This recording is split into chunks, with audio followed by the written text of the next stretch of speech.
All right. It's another episode of the RSL Random Fan Podcast and talking with Simon Causton. I get that right, Ian? Yes, spot on. And why don't you remind people, I know you as a Chelsea fan and a Nashville fan, tell them, everyone where they can find you. Yeah, absolutely. So my Chelsea podcast is called Chelsea Against the World. You can follow us on our social media accounts at CATW Podcast on Instagram, TikTok, and YouTube as well. I also run an account called the Real Football USA, which is talking about all things soccer and football related for primary US audience. I'm based in Nashville, Tennessee, so very invested in trying to grow the game here in the US, and my English perspective hopefully is quite useful for people. Yeah, I'm always enamored with it because I want to go the other way. I'm Anglophile. I want to head over there and see what's happening over there. So I appreciate having the opportunity to chat with you. We're talking about the World Cup. You had a little bit better go than we did, but you probably took it a lot harder than we did. But let's start from the end and work our way back. What are your thoughts on the final, and why was it the worst final we've had in a very, very long time? Or do you disagree with that? There's quite a lot to unpack in that for that first question. First of all, thanks again for having me on. I really enjoyed the conversation last time I was on. So yeah, thrilled to be back on another episode. The final, it was the worst World Cup final I've ever seen, and there is one team to blame for that, and that is Argentina. Staggering. I thought Spain would win comfortably. I know 1-0 isn't a comfortable scoreline, but if you look at the statistics of the game, if you watch the game, there was only one team that was going to win that game, and only one team that deserved to win that game. And Argentina tried to drag it down into a completely ridiculous spectacle in the same way that they did in the first half an hour, I think, against England in the semi-final. But it just exposed what I thought about Argentina all the way through this tournament, that you take Lionel Messi out of that team and it's a very, very average football team with some of the most disgraceful football players in the world playing in that team that really did their best to tarnish the occasion and tarnish Spain's victory as well with all the scenes afterwards. But I will say that the sport won because Spain won.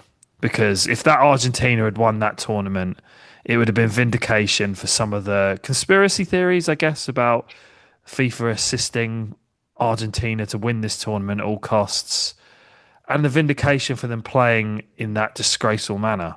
And it's nothing new for Argentina. If you wind the clock back, this is kind of, as a footballing nation, this is how they play. It's like a gang. Genuinely, it's like a gang.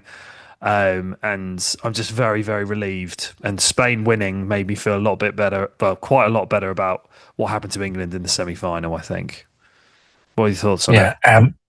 Yeah, absolutely. I thought this World Cup, especially sticking to Argentina, I think it kind of took a little bit of the bloom off the rose for fans that were really enamored with Lionel Messi getting that first World Cup victory in 2022. And for me, like I said, I'm a convert, and I am learning more and more and kind of paying a lot more attention to the international game the last little while. But I thought it was really damaging to the love that Lionel Messi has, especially here in the United States with him playing in Major League Soccer. I don't know how it will damage that. Probably not a lot, but I think it kind of took the rose-colored glasses off a lot of fans and say, hey, you know what? This was a really, really, really poor performance, not only on the pitch but off the pitch. And I was really disillusioned. I get that's how they want to play, and I'm not necessarily against all of the dark arts, but I don't appreciate it when teams like that are allowed to get away with it because that's just how they play. You see it in other sports. Basketball might be one of the better comparisons when you have a defensive minded team. They just don't get a foul is different. It's a different level because that's just the way they play. So if we called all the fouls, there'd be four guys on the pitch by the end of the game instead of treating the game with a little bit more respect and um, calling the fouls when it's a foul. So I think you're absolutely right. I think the game won, the soccer won, football won, and it would have been pretty devastating, I think, in a lot of people's eyes if Argentina had won, especially the way they did it and how just ugly, ugly it was. Yeah, it's beyond that, I think, in terms of the way they just cheat. It's cheating. Like, there's no bones about it. That is what it is. Like, everything about it, if you look back throughout the tournament, they just, the level of histrionics, the level of niggling fouls, like tiny, just underhand tactics. And also, like, Enzo Fernandez, going back to the semi final, punched Elliot Anderson in the head in the first few minutes of that game. Paredes, who was sent off after the game had finished, where he genuinely punched Gavi in the face after the final whistle, should have been sent off about 3 times during the final. Enzo Fernandez getting a red card. It's very difficult to watch, and it's interesting actually because like I'm a Chelsea fan, and Chelsea have had a historic rivalry with Barcelona over the last 20 or so years. So I don't like Lionel Messi. I never have. But it's born out of competitive rivalry. And in 2022, when Argentina were playing France in the final, I didn't really care who won because I was like, both these teams I don't really like. But I was like, I can appreciate Messi as a footballer, the being the greatest of all time, and it's not even in the conversation in my eyes. Like the closest to him is Maradona, in my view. Cristiano Ronaldo doesn't even enter the same conversation as him, in my opinion. And I kind of wanted him to win so it ended that debate. Really, that was really it. And the final in 2022 was a thrilling occasion. Mbappe at the top getting a hat trick and Messi crowning it off. And I just thought to myself, okay, that's great, but that this time, this has been it's felt more sinister, and that's not just for my English bias. But there's obviously a big history between England and Argentina, which I presume we'll go to in some detail later on it today. But it's disgusting the way they played against Spain in particular. Like it was bad against England, but it hit another level yesterday. And that's what happens when you've got a team that is so superior to the other one. And I have absolutely no qualms at all with a team playing defensive if you're up against that force that is Spain. But there's something where they did. What, it was the 114th minute where they had their first shot on goal. They had no interest in trying to win that game in normal or extra time. It was to try and drag it to penalties and do it by any means necessary. And it was just, yeah, it was a hard watch. It was a real hard watch, actually. Yeah, I did not appreciate it. I thought I was very glad Spain won. I was hoping for a 4-1 drubbing or something along those lines. I really was. I thought that Argentina would finally meet their match and their tactics wouldn't pay off. I'm just like everybody else or a lot of people. I love a good conspiracy theory. They're fun to think about. And I don't know that I thought a lot about it. I don't know that um, there was a huge, people pulling levers in the back, but it is interesting if you look at the facts on they did get the really good draw. They had one of the easiest, if not the easiest, road to the final than over compared to every other team. They one stat I saw was the number of fouls that a team needs to commit before they get a yellow card, and I think it was Argentina. I think maybe Spain was up there too, but they have to foul 17 times before the refs pull out a card compared to England where it was like 5 or 6 fouls in there. Yeah. Just like in the semifinals, like was Gordon that got a quick Yeah. yellow, and it's just like that's the kind of stuff that really annoys me. All fans want is for it to be fair, and I think with the way the game was called for Argentina because of the way they play, The rest just kind of, I don't know if it's intentional as much as it is subconscious. It's just like, oh, that's just how they play. They're rough and tumble. And so they just kind of go with it instead Yeah. of just pulling out that early card. Like, I don't know how that's not a red card. I don't know how that's not reviewed um, in the England semifinal or with the punch. I mean, that's a red card all day long, everywhere. In the And UFC, you're not allowed to do that. yeah, In yeah, boxing, that would be a cheap shot. You would get disqualified. yeah, no rabbit punches allowed. So yeah, it was. Yeah. I think for the most part, I would have loved to have seen Argentina get knocked out earlier.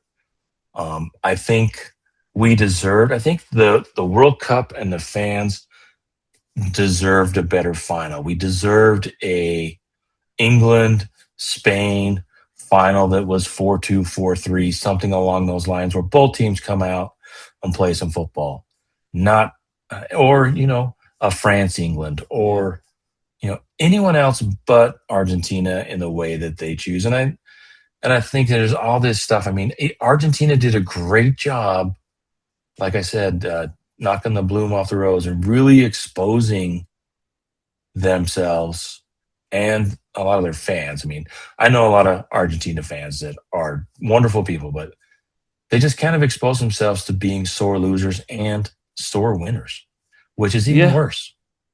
And that is a thing, actually. I've met lots of Argentinian people across the world, and they're lovely. When it comes to football or soccer, it turns it into this kind of group think a little bit. And I was going back to your point about the referees, whether it's intentional or subconscious, and it really reminded me of the Premier League when Sir Alex Ferguson was manager of Manchester United. That I don't think it was corrupt. I don't think there was any kind of vested interest or anything like that. But the magnitude of the moments, he would get inside the referees' heads after the game with comments and those kind of things. And I think it's the same with Messi's influence in global football because he is the superstar. He is the greatest player for many people that they've ever seen. He has a religious like following, not just in Argentina, but went out to a bar to watch the first few minutes of the final before it got too hot in Nashville yesterday.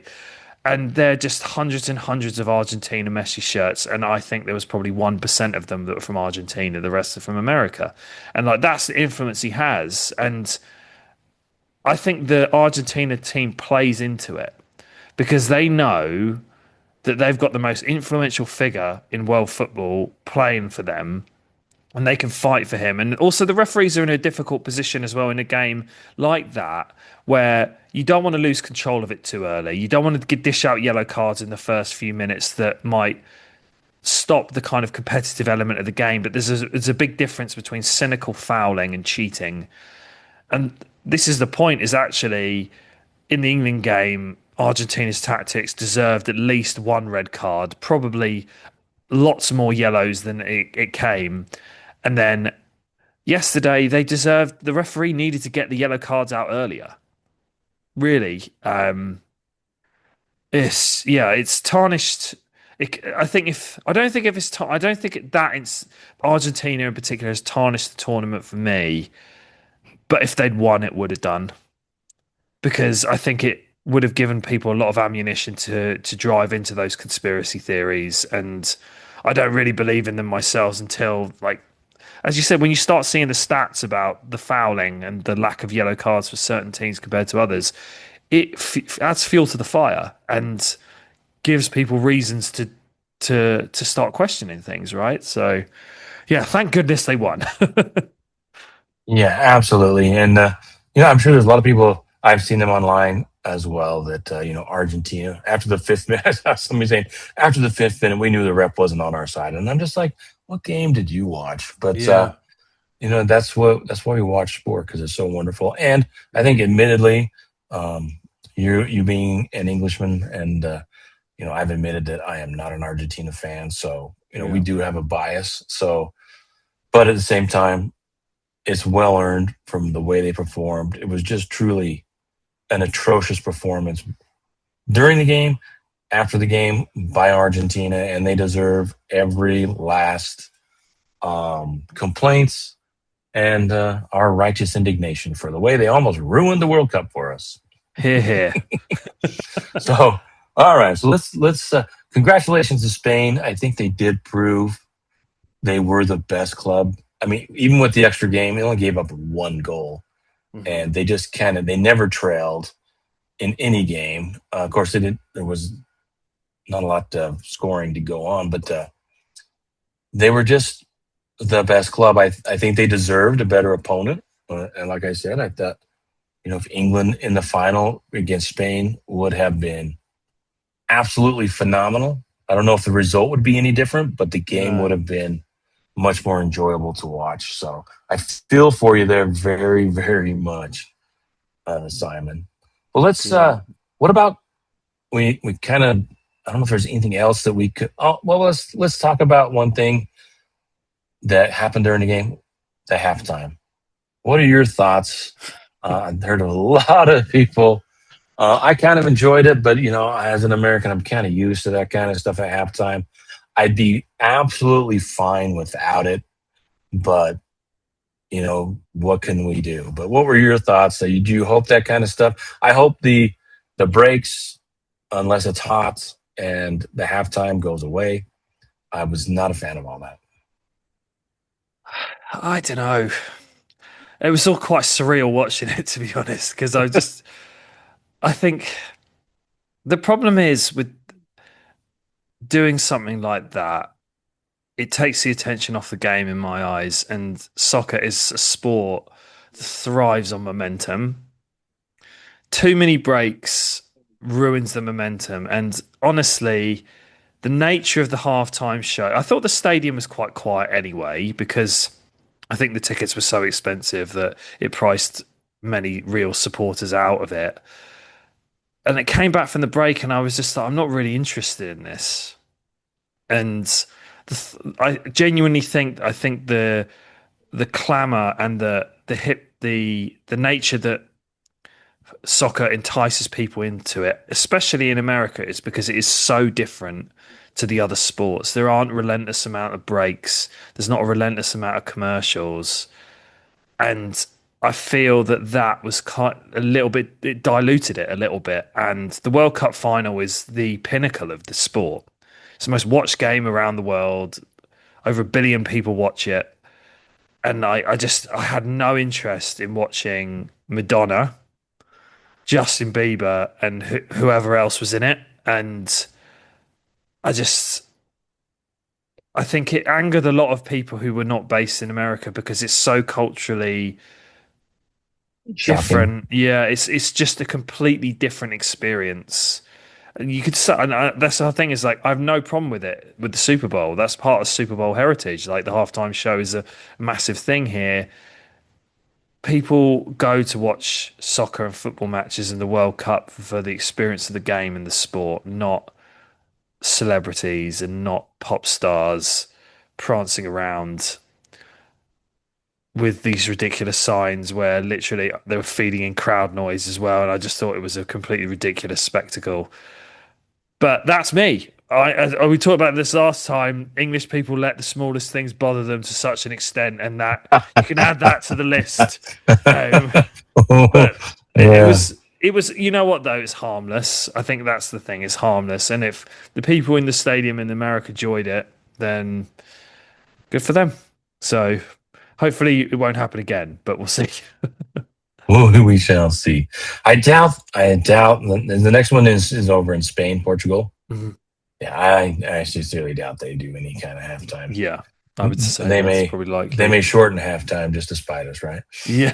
Just to.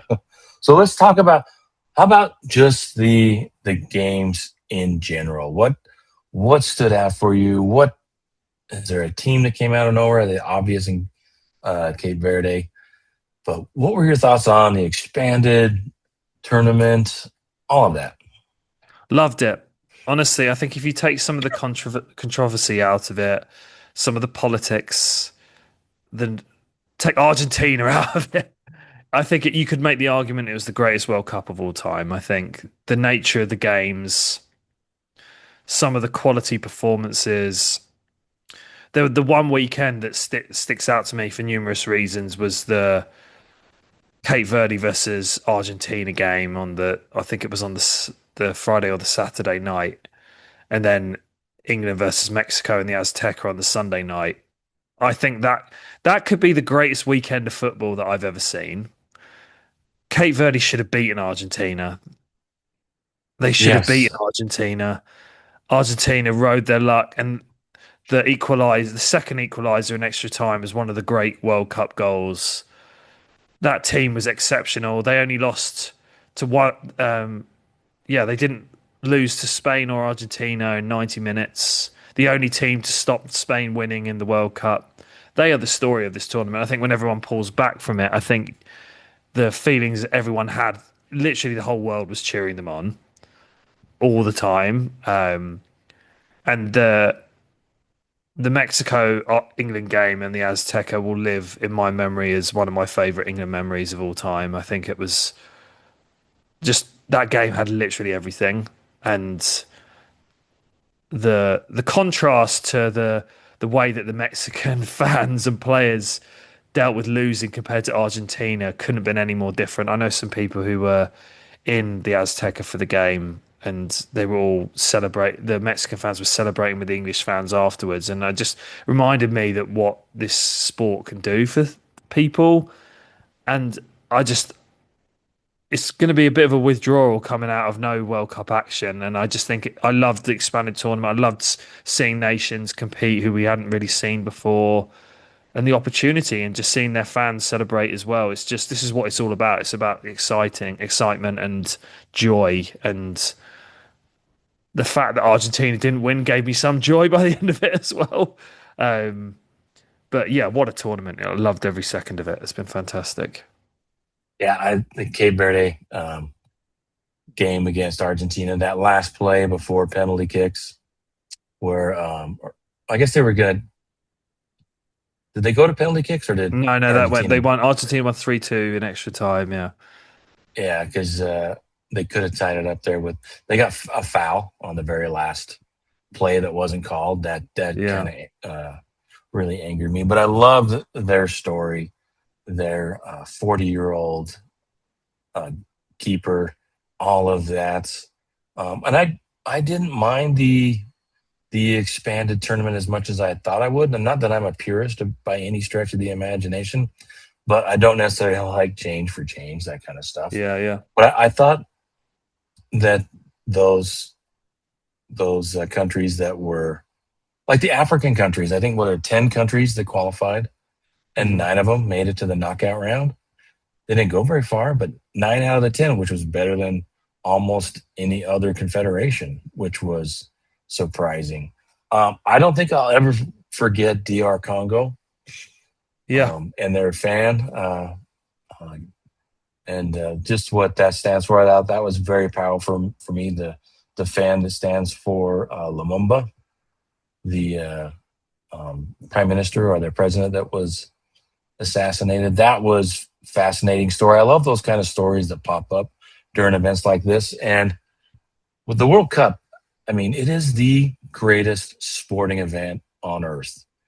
You know, and I say that in all seriousness. I mean, I don't know if there's anything that compares.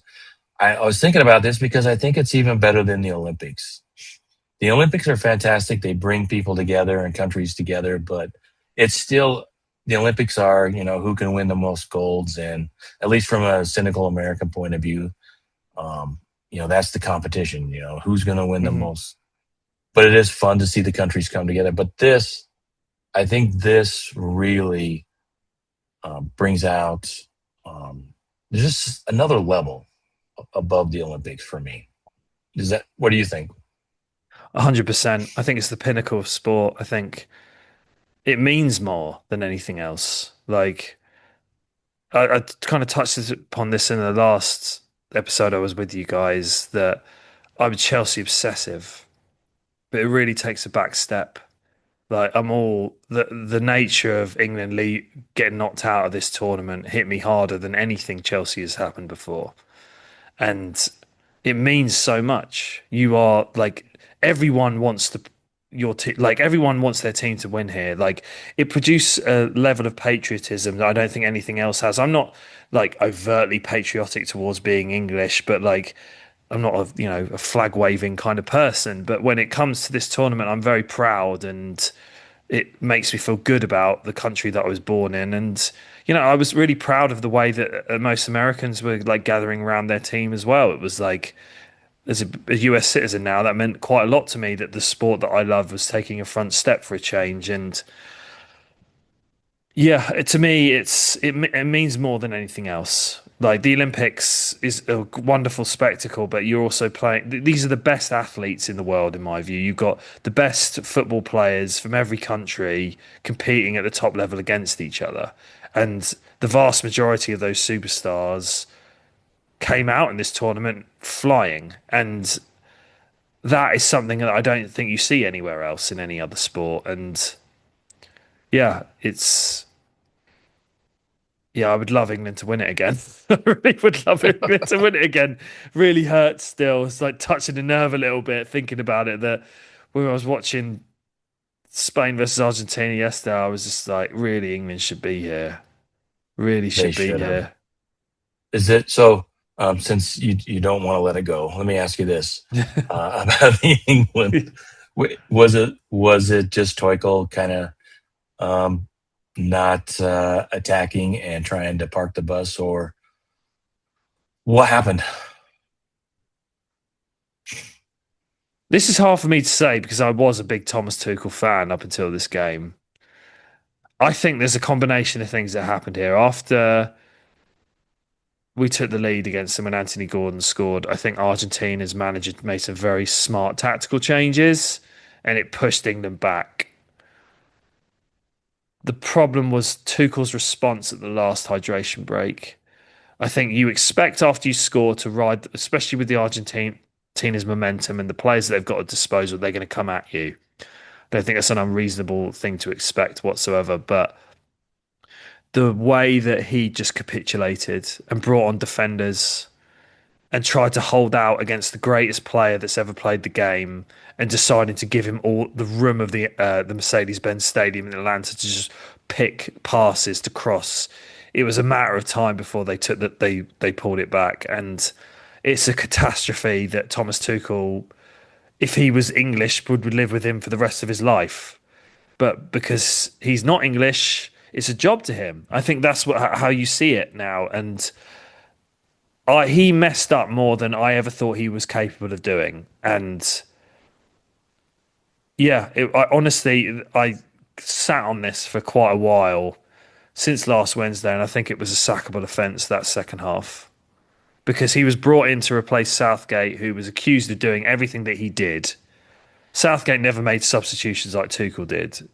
Bringing on, we had 7 defenders on the pitch by the end of it, with three players who can attack, with Morgan Rogers, Jude Bellingham, and Harry Kane, who were all gassed. And there was no outball. Like what, 2 completed passes in the last half an hour?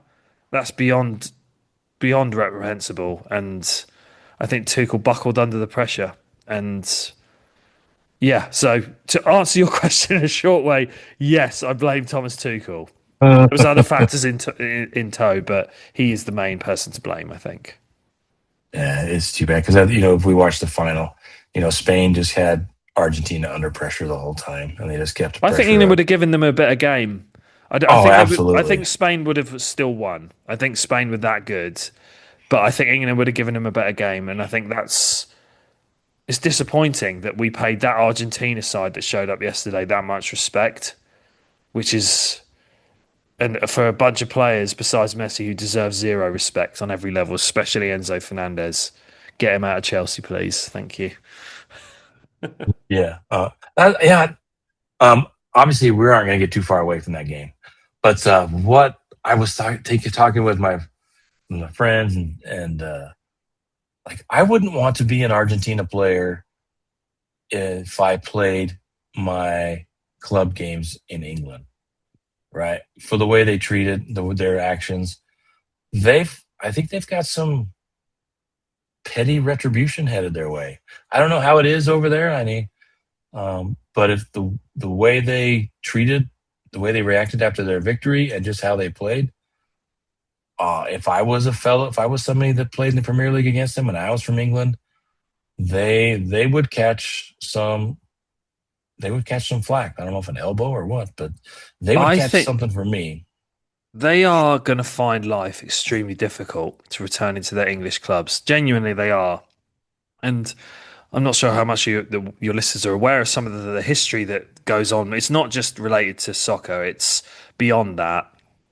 The And Falklands. yeah, the Falklands War, and that's the whole thing. It's like that's not that far removed from the present, really. A lot of Argentinians, people fought in that war. A lot of people died in that war, and it came from an Argentinian invasion of British land. Whether you think that was correct or not, that is the fact. And there were Argentine players who were waving signs about the Falklands to English fans after the game, and I have a problem with it. Like, I've got no problem with people disliking England whatsoever. You are free to hate us as much as you want if you want to. It's all good.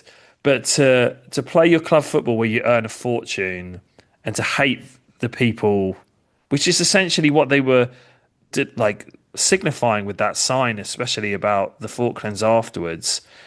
I think they're going to find it very difficult. I think they're going to find it very difficult to go back to their clubs. The away fans, or when they go play away from their home grounds, they're going to be met with some vitriol. And this is the whole point, actually, that a lot of English Chelsea fans, I'm just talking for an example here because I know a lot of them, do not want Enzo Fernandez back at Chelsea. They do not want Enzo Fernandez back at Chelsea. This is a player that we signed for over £100 million who has been good for Chelsea. They do not want him back after the way he's behaved. And I think that's going to be a tough situation that a lot of these Argentinian players who play in England are going to find when they go back, which is, I don't necessarily agree with it, but there's consequences to your actions, essentially. So it's like, well, you can't really have both worlds. You can't play the populist to your own supporters and say something that's very, very offensive to a lot of people and not expect repercussions to it. And yeah, it's a shame. I don't like seeing politics in any aspect of the game whatsoever. And to drag that game, which is highly volatile already, to that level, makes you quite disappointed, to be honest. Yeah, I don't blame you. Well, let's talk about the other country that we both love, the United States. We haven't talked about that because of Yeah. all the other stuff, but let's talk about the U.S. and their World Cup. I was I wouldn't have been surprised if they struggled in the group. I Going into the game, the way they struggled in the run up to the World Cup, and um, I I didn't know what to expect.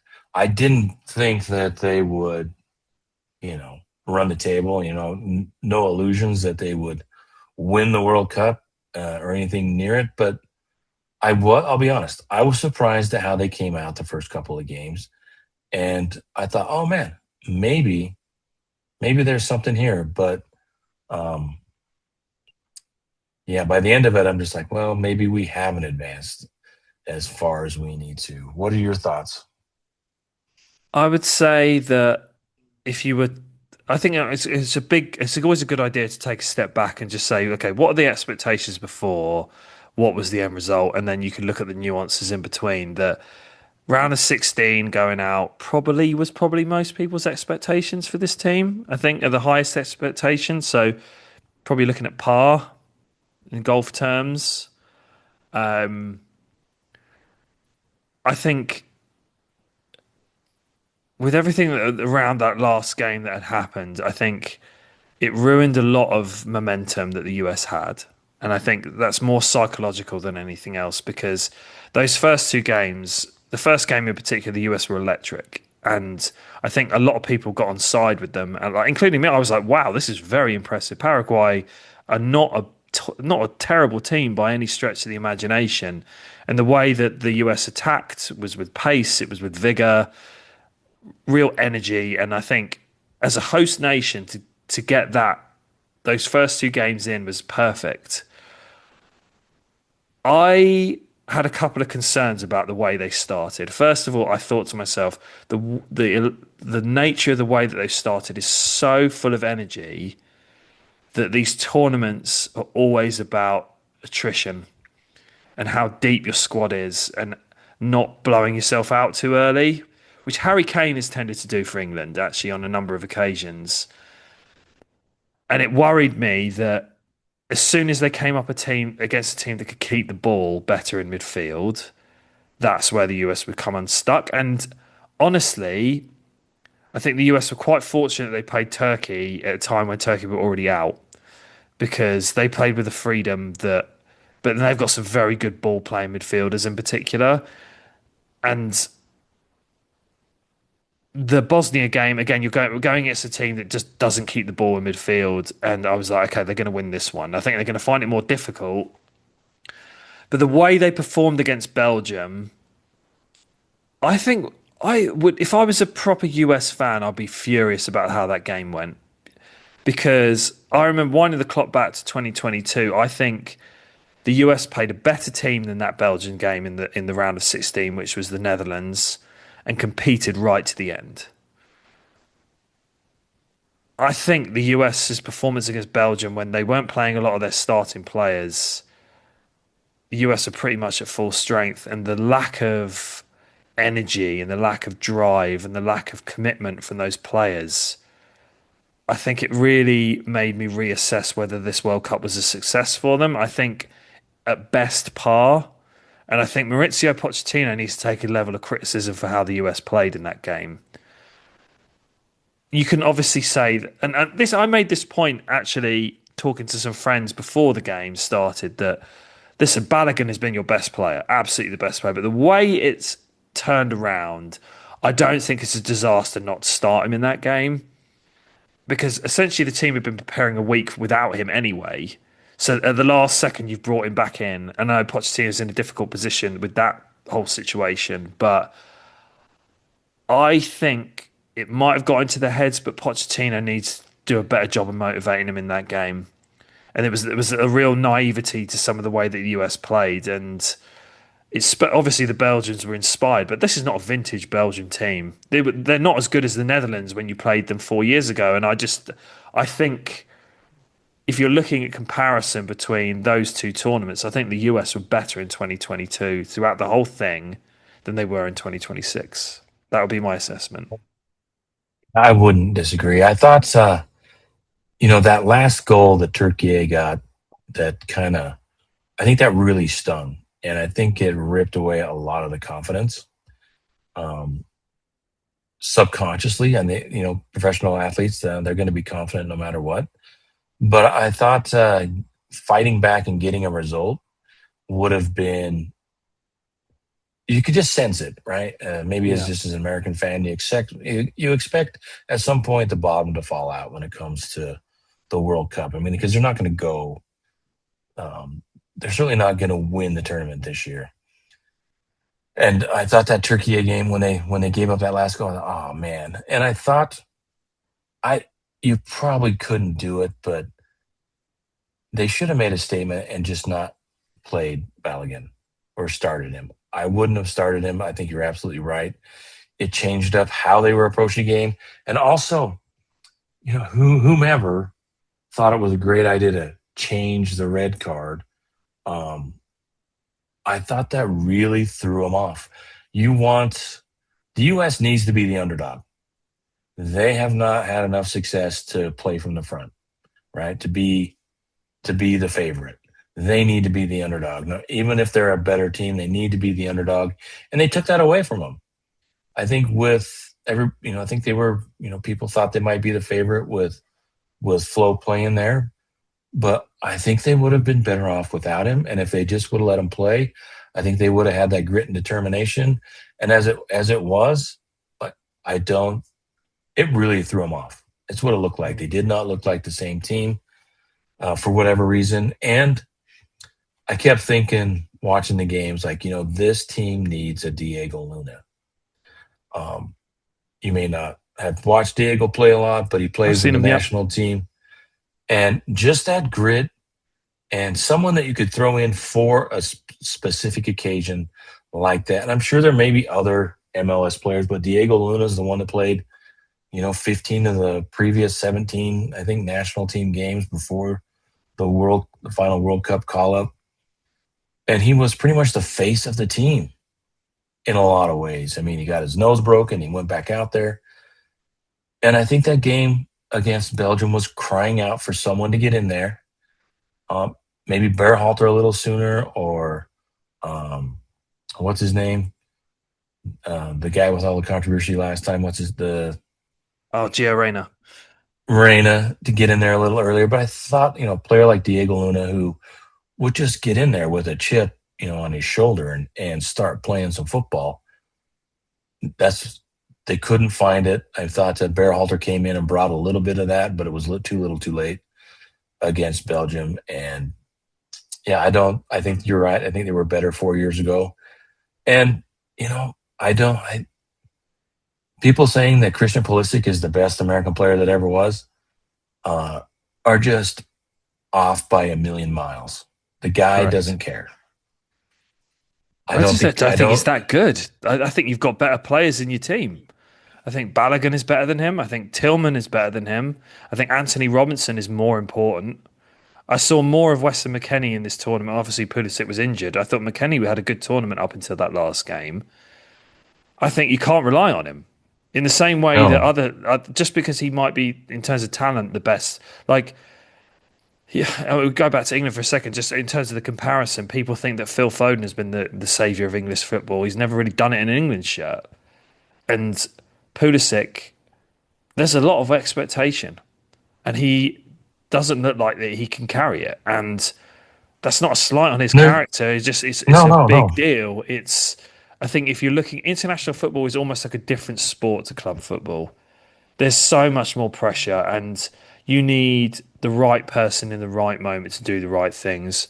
And I've never seen that from Pulisic on any level, and it's a shame. It's a real shame. But I genuinely think that Maurizio Pochettino was not the right person to bring you into this tournament. I think if I was a home tournament as well, I understand the superstar name, but and this obviously hurts from a national perspective. But if the US want to do better in the next tournament, they should do whatever they can to get BJ Callahan as their next manager. In my opinion, I think you need someone who knows the system, knows the players, knows how the US soccer network works, and can tactically lay Yeah, out a team. And I think he'll be in a good position for the US. yeah. They really shot themselves in the foot with all the Greg Berhalter stuff, and they just really made the World Cup as difficult as possible when it should have been a slam dunk on having a better tournament. Yeah. Not that, then who knows, maybe they go one game farther, but it's still one game farther. And you're probably left with optimism as opposed to confusion. Kind of like Mexico. Mexico, of the three host countries, man, they look like they are ready to take off and Hmm. in the next 4 years. Canada, it's going to be Canada, but they didn't disgrace themselves in any way. But the U.S., I thought, um, could have done a lot better. And some of it, like I said, was the red card reversal, which would throw off anyone because you go from, it's kind of like all of a sudden, you're the home team, you're underdog, everybody loves America. We've been to Buc-ee's and all that kind of stuff. Yeah. And now, you're getting special treatment, and now everybody's flipped a switch and they're all rooting for Belgium I because, felt bad for the players and the manager because it wasn't their choice, was it? It oh, was no. like I don't like Maurizio Pochettino particularly, but I felt sorry for him in that situation because you put him in an impossible situation. The players, like Balogun, he has appeared incredibly well after this. Like some of the comments he's made and the interviews, I think he's handled himself brilliantly. And like whether it was in my mind, it wasn't a red card, but it wasn't the worst decision I've ever seen. It wasn't that egregious. I've seen much worse red cards given than that, but it wasn't a red card. But he shouldn't have been playing. Those are the rules. So it's yeah, it's difficult. It's difficult because I think it's a bit of a wasted opportunity. I think it's a bit of a wasted opportunity for the US because that wasn't a vintage Belgian team, and the, I think you went into that game probably underdogs, but that's okay. You're not going to. It shouldn't have been a 4-1 drubbing, and it could have been a lot worse, to be honest, as well. And sticking on Pulisic, and then, like I said, don't want to run him down too much, but there are players um, that live for the big moment, and I think in his you know being nice, I think that a lot has been put on him that he didn't ask for. People just said, "Oh, he's the greatest. This is the generation. He's the best player that's ever played." Put on the U.S. shirt. I don't believe that for a second, but a lot of people do. And I think he looked like someone that wanted to get out of that game as soon as possible. Because I don't know how, they did say, a micro fracture, but there are players that it wouldn't matter Yeah. what happened, and then his comments after the game. No, I got time to rest. Didn't do himself any favors. But I think that there are other players that would have found a way to stay in the game a little longer. And who knows, maybe they couldn't. But he just looked like a guy that was glad that the pressure was off and he could get out of the game. Yeah. Agreed. And maybe that's not fair, but that's kind of how I It's was. optics, isn't it? That this is the whole point. Yeah, It's like you fans can only see what's in front of them, and those comments that he makes don't help that. And I'm sure he didn't mean it in the way that he did, but like that's the whole thing is if you are the superstar, if you are the leader of this team, you have to be conscious about everything that you do. And if you look at, I think Spain is a perfectly, I think it's just the archetype example of this World Cup. This World Cup was about the superstars. Their young superstar Yamal was not as effective as he should have been, but they are the collective sum of their parts. They are strong everywhere. It's a mentality throughout the team, and the best team won. And I think America can be a better team that doesn't have to rely on the one superstar. I think America have got some very good players, and you build around those good players, but you don't put them on a pedestal. You keep them grounded, and you try. yeah. I'm gonna say so. I think this is a little probably heretical, but I think that made that the national team needs more players from Major League Soccer. I mean, they had a bunch, they had some, but I think there's something to be said about being a leader on your team. And a lot of this generation that has gone to Europe, they're not leaders on their team. They're getting minutes, but they're not captains where they would be. They would probably be in Major League Soccer. Um, but if the opportunity to go overseas is there, yeah, take it. But they're not getting the. I've heard Landon Donovan who talked a lot about this, where you know, he was the players that were playing in his generation. They were leaders wherever they went, but a lot of them, they were in Major League Soccer. So I think there's something to be said for that. Just because you're good enough to go play or get some minutes in the Premier League, La Liga, Serie A, but if there's no pressure on you, how are you supposed to perform when it comes to the World Cup if you've never played in big games or been responsible to be the man, the player in big games, the Euros, wherever it is, the FA Cup, who knows? Yeah. And I think that's just kind of that grit, that tenacity, that desire, the understanding that playing on the national team actually means something. I think this generation, some of these young kids, maybe they're figuring it out, having the World Cup in the United States, how important it is. And it could be to play for the national team. But I just don't think that there's a lot on this current squad, this current generation that see it that way, right? It's like it's a burden. I got to go play for the national team. And they've already achieved their greatest goal of playing in Europe. So Yeah. I agree, and I think that's all. that goes to the point of the hiring a coach within the MLS. I think might be a smart move as well because culturally, you know someone who's coming through the system, and I think actually it shows that if you look at the two managers who were in the final yesterday, Scaloni and I can't remember the name of the Spanish manager, but he's come through the system in the Spanish National Federation. It's a bit more entrenched, and I think that is probably going back to England again. I think the hiring of Tuchel, I think a lot of people criticise it because there is no vested interest. It's not been built through the system, and I think that it's the roots of where your federation is goes right down to the bottom where the kids start playing. And I think to get cultural change to understand that has to be altered from the start, and that's what Spain do better than everyone else.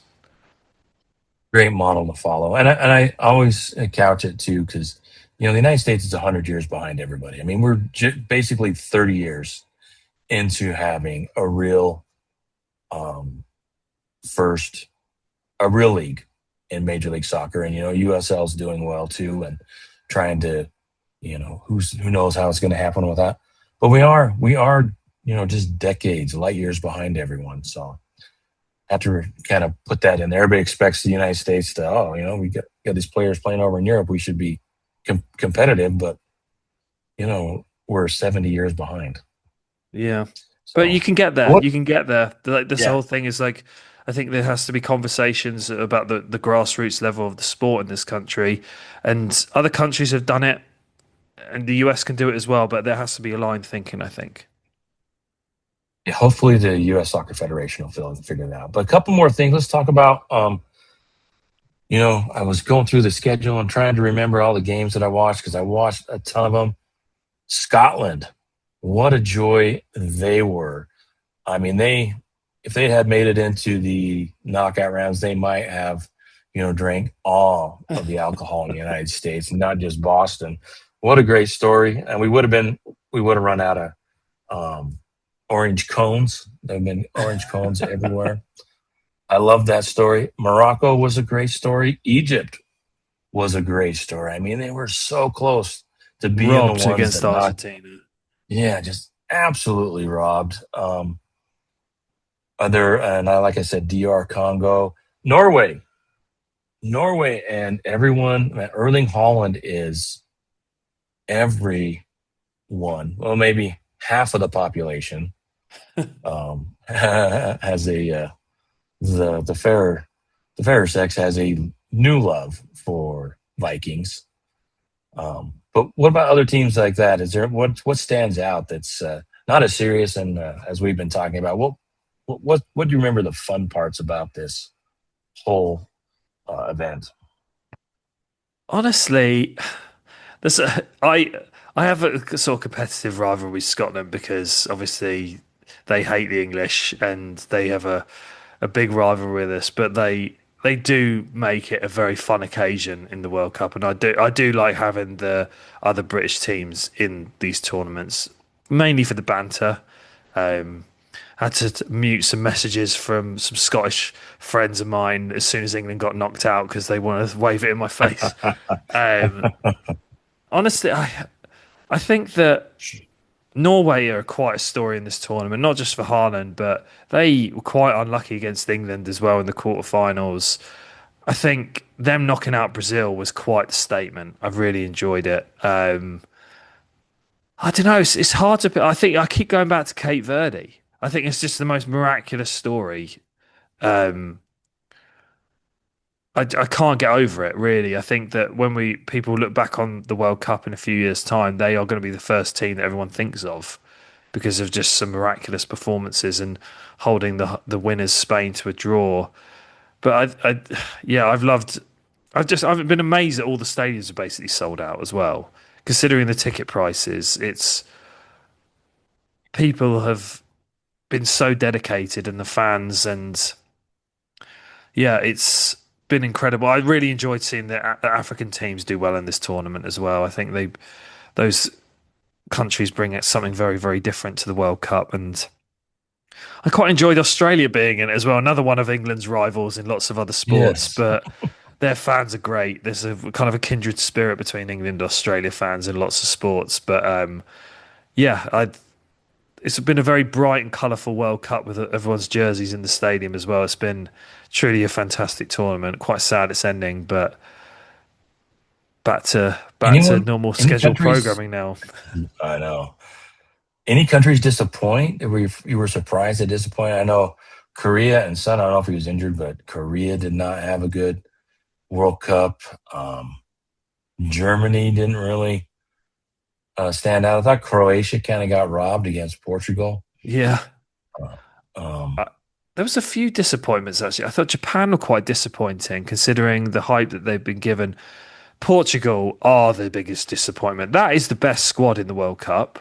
And this fixation on Ronaldo and the manager Roberto Martinez, I've never seen anyone fall upwards as much as that guy does. And yeah, I mean, I knew they were not going to win it.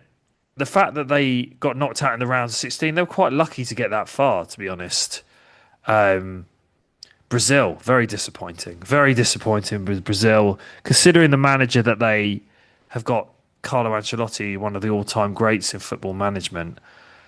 But I knew it was coming, that some of the players they selected, as soon as they brought in Neymar over a couple of the other players and some of the dross they've got in their squad, I knew they weren't going to win it. But losing the way that they did to Norway was pretty humiliating. I think Brazil are obviously they've won it 5 times, and Uruguay as well, actually a two-time winner. They were poor as well. There's some really bad performances by some big names, but that's what they are now. Their names. The game has moved on in Germany as well. To be fair, Germany were robbed in that game against Paraguay. That VAR goal that was the goal was ruled out for offside in extra time, which would have led them to winning. Was should never have been disallowed. But they were poor. Germany are not the force they were, nor Brazil or Uruguay. yeah. What about we could go on and on and on. But what about players? Ronaldo, probably his last. I thought it was disappointing. Maybe the assumption is that he forced their hand and he had to play, and Martinez didn't really have the gumption, the backbone to say, hey, you know what, Ronaldo, come off the bench for 20 minutes and be devastating, and lead the team that way. Maybe because there was something off there. And then you had Messi maybe in his last one. We'll see. Neymar, like you said, uh, he did nothing. And yeah, Brazil really struggled. But Luka Modric was sad. Probably his last go. There's some great players. Is Harry Kane going to be here 4 years from now? First of all, going back to Ronaldo, I'm not convinced that's his last World Cup. The next World Cup is in Spain and Portugal. I think he is arrogant Yeah. enough to try and play to 45.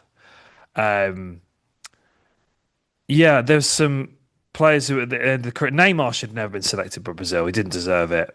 Luka Modric is one of the most underrated footballers I've ever seen. True legend of the game.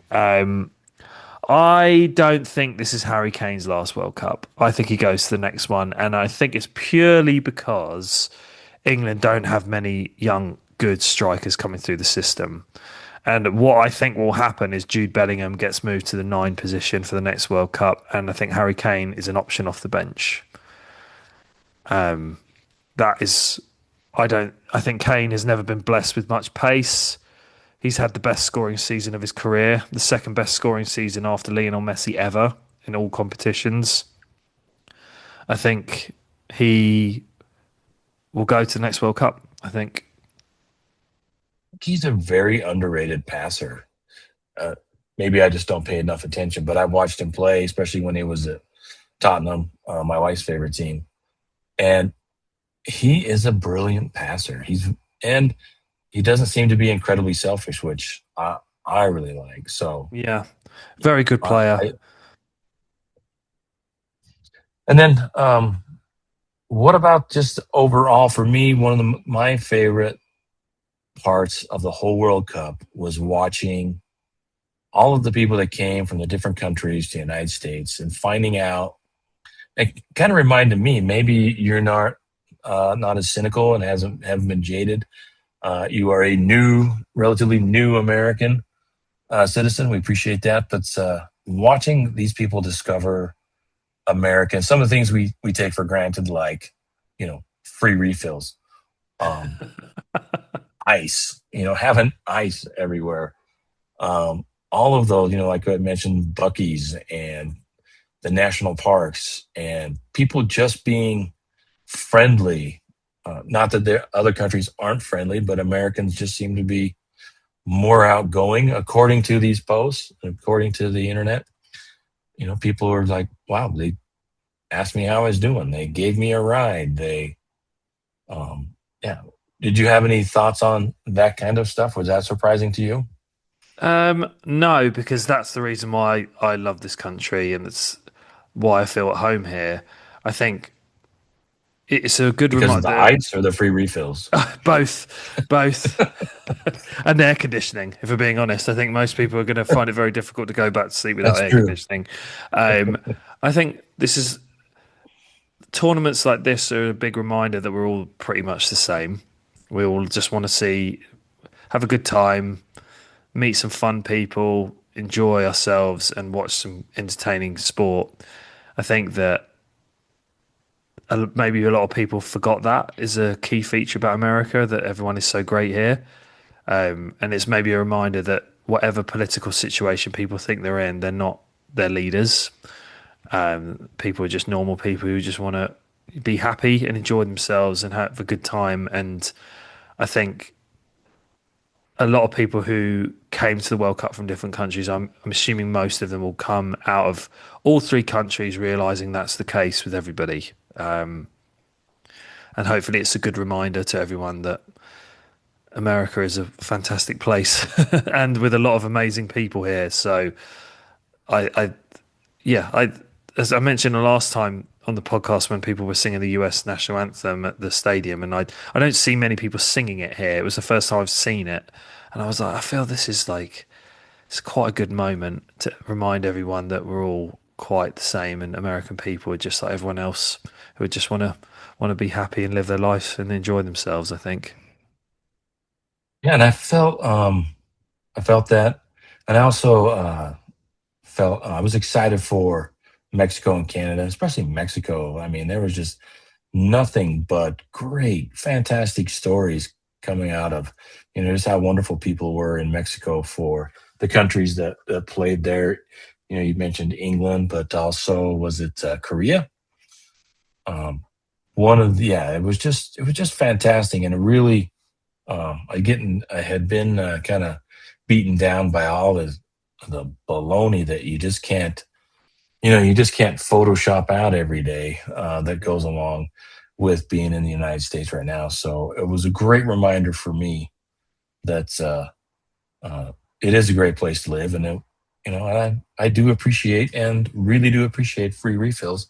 One of the things I didn't get to go to a game, but for Real Salt Lake, Bosnia Herzegovina, they practiced in Salt Lake, so they practiced at the RSL Stadium, American First Field, the Riots, and I got to go and see. They invited the Bosnia Herzegovina fans to come and watch their country practice, and there was about 7-8 thousand people there that probably having a once in a lifetime experience, having their country practicing in their new hometown. A lot of folks from Bosnia in Utah that emigrated during the conflict there in the 90s, as happens. But I don't think I'll ever forget that, getting to see all of those people that were so excited that it was, and feeling like it was a once in a lifetime opportunity for them. There was just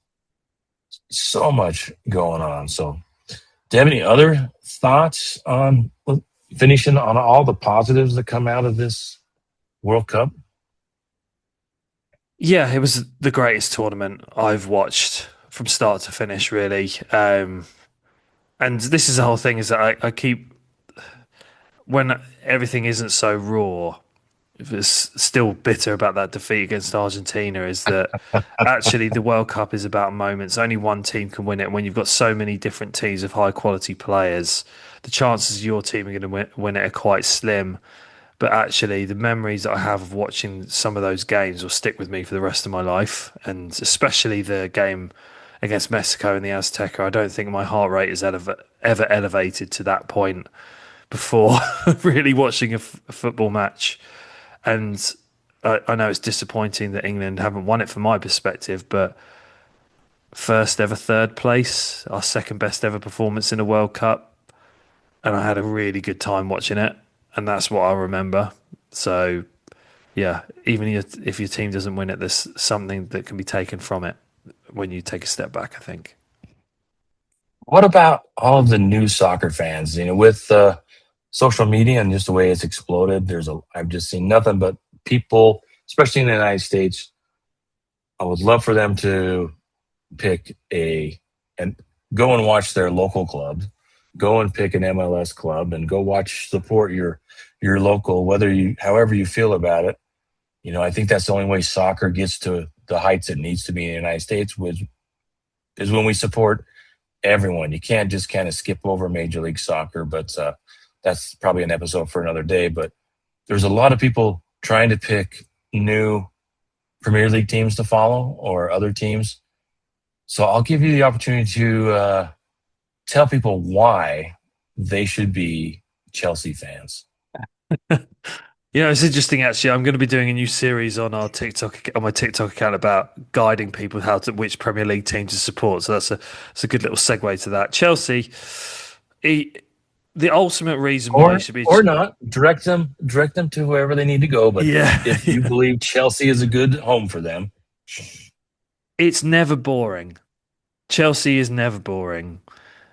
It is sometimes a complete circus, but you get the highest of highs being a Chelsea fan and the lowest of lows, all wrapped into one season pretty much every time. And it's it's just all about the thrill. It's all about the thrill with Chelsea. A lot of people hate us. It digs us in even further to supporting Chelsea even more. There's lots of Chelsea fan groups throughout the US as well. So wherever you are in the US, if you go travel outside of Salt Lake City, you'll find a Chelsea group somewhere. You can go and watch the game with some great people. Um, and we have some wonderful players. We have some wonderful players who had a bad season last year, but if you're a fan of Cole Palmer still is the man, and he's one of the best players in the world to watch. So that would be my pitch. Um, and there's always lots of transfer activity as well. You always get the dopamine hit from signing way too many players for too much money. So if that's your thing for the young generation, definitely we are the club for you. and I'm going to do my best. I tried to pick a Premier League team a long time ago, and nothing stuck. I'm not a bandwagon. I'm not going to go. I just couldn't go with the rich six, the big six. I didn't even know there was a big six, to be honest. But I tried to pick a couple of teams when they came up. I thought Norwich, no, Barnsley, Burnley, Swansea. None of them stuck for me. I thought, oh, they're new to the Premier League. And it just never stuck. And I am a big proponent of picking a lower league team. That would be my um, advice. Pick a lower league team, and maybe you get lucky, and maybe they move their way up the pyramid all the way to Premier League, like my Crawley Town is going to do Yeah. sometime. Maybe in my grandkids' lifetime, maybe not mine, but I'm going to do my best to kind of convert people to the lower leagues and get them to enjoy the Reds from Crawley Town. They've got they've got some American investors as well. So Nice. um, it was fun to see Burnley come in and play Real Salt Lake. They kind of got stomped on, but Yeah. the American owners there, the founder of Real Salt Lake, Dave Checketts, is an investor in Burnley, along with JJ Watt and his wife, who is from Utah and had a storied soccer career of her own through NWSL and then in the national team. So there's a lot of teams to pick. But if I would say if you don't pick Chelsea, pick Crawley. Yeah. And It's the next logical step. yeah, uh, 3 or 4 steps down. But Yeah. I love the lower leagues like nothing else when it comes to English football. So, Yeah. well, Simon, thank you for joining us. I love chatting with you. Hopefully, people enjoy our conversations, and hopefully, we'll have a lot more. Where can people find you? Yeah, as a thanks. reminder. Yeah, thanks again for having me on. It's been a really fun conversation, reliving the World Cup. It's been a bit of a fever dream, actually. But yeah, if you're interested in my Chelsea podcast, I do it with a gentleman called Manny, based in Nashville, Tennessee. We're Chelsea Against the World podcast at CATW podcast on Instagram, TikTok, and Chelsea Against the World TV on YouTube as well. And if you're interested, as I mentioned, I'm going to be doing a guide to Premier League teams. So if you don't have a team and you're interested in supporting a team, I'm going to do a full list of the 20 teams on our TikTok, The Real Football USA. You can find that on TikTok, Instagram, and also on YouTube as well. But yeah, those are all the channels. Thank you so much. Thank you for joining us. And as everyone knows, you can find us at wherever you get your podcasts, or RSL Random Fan Podcast. Please do us a favor, subscribe to our YouTube channel. We have a lot of content. We want more people to see it. Follow us wherever you get your social media. I happen to love TikTok, Instagram, and I love it too much, but please follow us, and we hope you enjoyed this conversation. Thank you so much, Simon. Thank you.